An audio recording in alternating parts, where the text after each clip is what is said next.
आज बिहार में अहले सुबह बड़ी वारदात को अंजाम दे दिया गया। आपको बता दें कि वीआईपी सुप्रीमो मुकेश सहनी के पिता जीतन सहनी की निर्मम हत्या कर दी गई। उनके पैतृक आवास से उनका शव मिला। आपको बता दें कि इसको लेकर बिहार में माहौल काफी गर्म है। लगातार विपक्ष सरकार पर सवाल उठा रहा है। मुकेश सहनी के पार्टी के जो कार्यकर्ता हैं वह लगातार बोल रहे हैं, लगातार सरकार के खिलाफ बोल रहे हैं, तमाम तरह की चीजें हैं। देखिए, इस चीज को लेकर बात करने के लिए हमारे साथ अखिल भारतीय अपराध विरोधी मोर्चा के राष्ट्रीय अध्यक्ष धनवंत सिंह राठौर हैं। धनवंत जी, बिहार में लगातार हर दिन मर्डर पे मर्डर, हत्या पर हत्या होते जा रहा है। सरकार चुप्पी साधे हुए, अब तो राजनेता के परिवार वाले भी जो हैं वह इस चीज से बचे नहीं है। मुकेश सहनी के पिता की हत्या हो जाती है, क्या कुछ कहेंगे? क्या सिस्टम पूरी तरह फेल्योर है? बिहार नहीं बल्कि पूरे देश में अभी सारी मीडिया आवाज एक ही उठा रहा है, क्योंकि पूर्व मंत्री के पिता की हत्या हुआ है। जबकि बिहार में ऐसा कोई दिन नहीं है, हम ये कहें कि घंटा 2 घंटा में ही एक हत्या हो जा रहा है। और कोई ऐसा दिन नहीं है, कोई ऐसा सप्ताह नहीं है कि आपको दुष्कर्म की घटना नहीं मिल जाता हो। लेकिन जितनी भी घटनाएं घट रही है उस पर अपराधी पर जो शिकंजा होना चाहिए वो कहीं से दिख नहीं रहा है। अब देखिए, वीआईपी प्रमुख पूर्व मंत्री मुकेश सहनी के पिता की हत्या, और जिस दरिंदगी के साथ हत्या की गई है, ये दर्शाता है कि कोई बड़ी बात है इसमें। वैसे इस घटना को कहीं ना कहीं चोरी का रूप देने का प्रयास किया गया है कि अलमीरा को इधर फेंक देना, संदूक को इधर फेंक देना।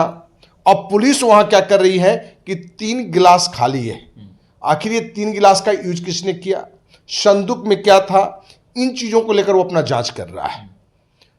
ये तो एक घटना हो गई, क्योंकि पूर्व मंत्री के पिता की हत्या इसलिए बहुत हो हल्ला है। होना भी चाहिए कि जब राजनेता के पिता सुरक्षित नहीं तो आम का क्या हाल होगा।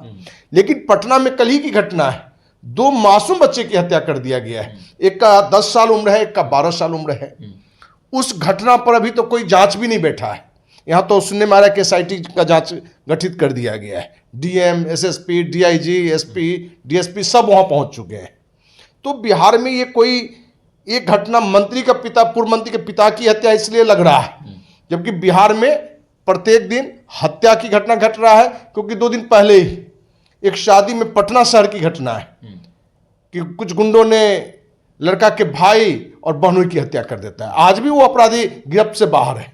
तो ये दर्शाता है कि कहीं ना कहीं नीतीश कुमार का जो सुशासन का एक हवा था पूरे देश में, वो आज खत्म हो चुका है। 2005 वाला नीतीश कुमार आज नहीं है। आज ऐसा लग रहा है कि नीतीश नाम के मुख्यमंत्री हैं और सत्ता कोई और चला रहा है। और इन सारे घटनाओं के पीछे जो एक मूल कारण है, पूर्ण शराबबंदी कानून। क्योंकि बिहार के सिपाही से लेकर डीजीपी तक, या हम कहें कि मंत्री भी, एक शराब के खेल में खुद संलिप्त है। शराबबंदी का नाम है, लेकिन पूरी फोर्स शराब को रोकने में के नाम पर एक बड़ी उगाही कर रहा है। अभी पुलिस के लिए उगाही का सबसे बड़ा साधन शराबबंदी हो गया है। तो जो पुलिस का काम था अपराध पर ध्यान देना, अपराध को रोकना, जुल्म पर रोकना, वो आज पुलिस कहीं ना कहीं शराब के खेल में, भ्रष्टाचार के खेल में लिप्त है। अच्छा, बिहार सरकार के मंत्री लगातार इस पर बयान भी दे रहे हैं। मंत्री उप मुख्यमंत्री सम्राट चौधरी का कहना है कि पताल में भी अगर आरोपी रहेगा उसको ढूंढ निकालेंगे। लेकिन कुछ लोग सरकार पे भी सवाल उठा रहे हैं। पूर्व आईपीएस ऑफिसर अमिताभ दास का कहना है कि इस हत्याकांड में जदयू और भाजपा के नेता शामिल हैं। क्या कहिएगा अमिताभ दास के वक्तव्य को? वो कह रहे हैं कि इसमें बड़े बड़े नेता भी शामिल हो सकते हैं अगर अच्छे से जांच की जाए तो। क्या समझते हैं आप इस चीज को?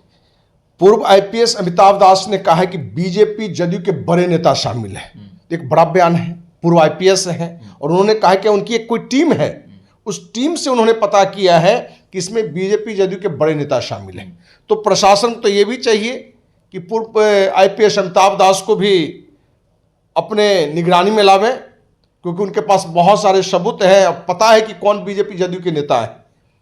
तो कहीं ना कहीं पूर्व आईपीएस अमिताभ दास कुछ ऐसे बयान दे जाते हैं जो सोए हुए में सपने में भी लोग नहीं देना चाहता है। लेकिन इनको भी है कि हमें हाईलाइट रहना है, हम कुछ ऐसी बात कर दें। वो तो आपको गलत बताए कि बीजेपी जदयू, कह सकते हैं कि इस हत्याकांड में राष्ट्रपति प्रधानमंत्री का हाथ है, या अमेरिका के राष्ट्रपति का हाथ भी बता सकते हैं, क्योंकि बिना तह पर जाए हुए, क्योंकि अभी तक ये क्लियर ही नहीं है कि ये हत्या का कारण क्या है, क्या यह हत्या चोरी के कारण हुआ, कि क्या कोई अगल बगल में कोई उनके पटीदार है उसने हत्या की, जमीन की कोई लफड़ा है, या राजनीतिक द्वेष की भावना से हुआ है, आखिर इस कारण क्या है इस घटना का। इसलिए उस पर कोई भी व्यक्ति किसी को दोषारोपित करते हुए अपना बयान देता है तो वो अपना बचकाना स्थिति को दिखाता है।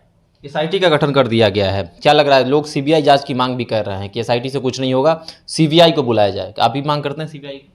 देखिए, बिहार में अभी जितनी भी हत्या की घटना हो या दुष्कर्म की घटना हो, प्रशासन पर से लोगों का विश्वास हट गया है, क्योंकि प्रशासन का वर्क जांच पर कम अपने बचाव में है। अपना बचाव, साथ ही बिहार के मुखिया का बचाव, कि लोगों को लगे कि बिहार का मुखिया एक्शन में है, प्रशासन एक्शन में है, और वो कहीं ना कहीं निर्दोष को दोषारोपित कर देता है। क्योंकि आपके पास श्रेय हत्याकांड है, पहले कहा कि प्रेम प्रसंग में आत्महत्या कर ली, और बाद में ये आया कि भाई ये दुष्कर्म किए और इसने हत्या की, और जितने पांचों लोगों को भेजा गया है, जो हमारी जानकारी है उसके तहत ये पांचों निर्दोष है, और जो रियल उसमें भी बड़ा मगरमच्छ है उस पर पुलिस का हाथ नहीं है। इसलिए इस घटना में भी जो सीबीआई जांच की बात लोग कर रहे हैं, इसलिए कर रहे हैं क्योंकि अपने बिहार के प्रशासन पर, सत्ता पर लोगों का भरोसा उठ गया है। तो क्या लग रहा है, चोरी का घटना पुलिस बता रही है, गांव में पैतृक आवास में पुलिस आकर जांच भी कर रहा है। बिहार के लोग अब इस बात से दुखी हैं कि बहुत सारे लोगों के जो है लोग माता पिता घर पे रहते हैं, अकेले रहते हैं, वो लोग बाहर काम करते हैं, बहुत सारे ऐसे दंपति भी हैं, तो वो लोग कैसे अपने आप को सुरक्षित महसूस करेंगे अब? देखिए, इस घटना के बारे में मुकेश सहनी का जो चचेरा भाई है पवन सहनी, उसने बताया है कि 11 साढ़े 11 बजे रात तक उनकी बातचीत हुई है। मतलब कि ये घटना कहीं ना कहीं 12 बजे की बात की, मैंने आज के डेट की सुबह की घटना होगी।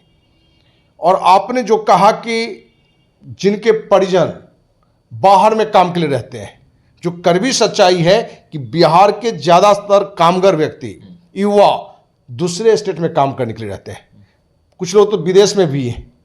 आज उनके अभिभावक, माँ हो, पिता हो, या जो भी बुजुर्ग हो, उनके लिए चिंता का विषय हो गया है कि क्या वो अकेले होंगे तो इस तरह की घटना घट सकती है।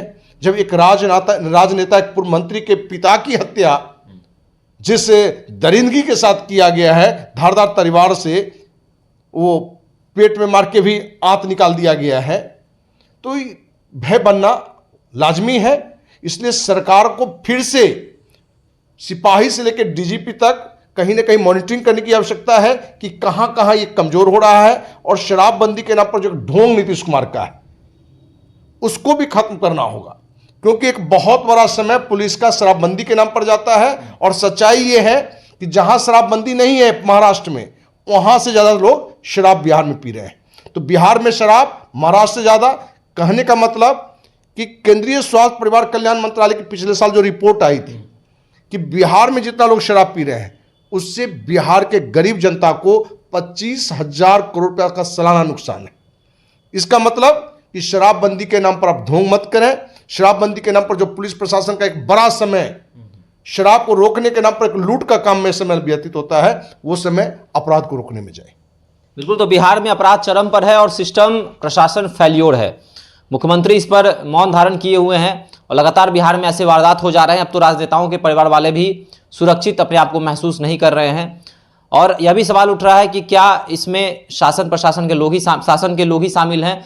बहुत सारे लोग ये भी कह रहे हैं कि इसमें भाजपा और जदयू के बड़े बड़े मंत्रियों का भी हाथ हो सकता है। जिस प्रकार लोकसभा चुनाव हुआ और मुकेश सहनी जो है INDI गठबंधन में रह गए, एनडीए गठबंधन नहीं आए, और तेजस्वी यादव के साथ वो प्रचार प्रसार किए। और इस चीज़ को लेकर पूर्व IPS अमिताभ दास का भी बयान आया है, वो भी कह रहे हैं कि इसमें बड़े बड़े मंत्री भी शामिल हो सकते हैं अगर बढ़िया से जांच किया जाए। तो SIT टीम का गठन हो गया है, लोग CBI जांच की मांग भी कर रहे हैं। तो क्या लगता है, इस पर CBI जांच होनी चाहिए? आपको क्या लगता है, अभी हमारे साथ साझा कर सकते हैं। धन्यवाद।